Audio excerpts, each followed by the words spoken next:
It is 6:02 now. 6 people from the same family are presumed dead this morning after a house fire and a police shooting in East Lansdowne. So investigators spent all day yesterday searching through the debris and the rubble, and this morning they are still at the crime scene. PHL 17's Alyssa Cristelli is live in East Lansdowne this morning. Alyssa, what can you tell us?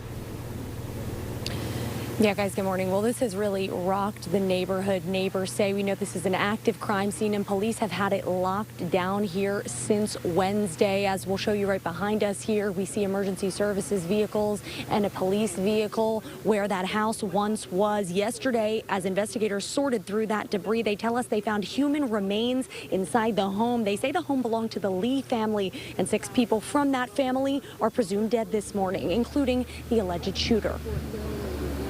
We've recovered 3 bodies total from the house. One is the person we think was shooting at police officers because there was a rifle recovered with that body. And then there were 2 more. Looks like it might be a child, might be another, either a child or someone relatively young.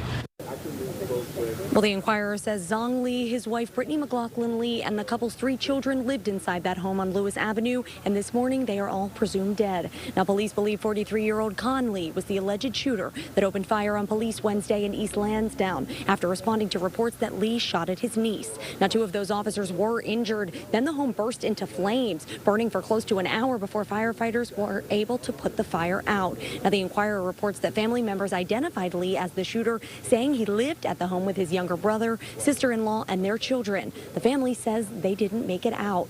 But Lee's father says he made the initial 911 call to police after his older son shot at one of Zong's daughters. Lee's parents then say they ran to safety as police arrived. Investigators believe Canh Lee may have killed his 5 relatives before firing at the officers, but it's unclear how he died, according to the Inquirer. Yesterday outside the home, the community gathered to honor the victims. I brought a sign, some teddy bears, because I went to school with this kid and he died in the fire, and it's pretty sad. We're back out here live. We know there's still a lot of unanswered questions this morning. Obviously, a lot was learned in the last 24 hours, but when the sun comes up, we expect to see investigators back here on scene. The district attorney says this has just been a gruesome search, sorting through all of the remains where that house once was. I'll send back to you. Oh, can't even imagine that. Thank you so much, Alyssa.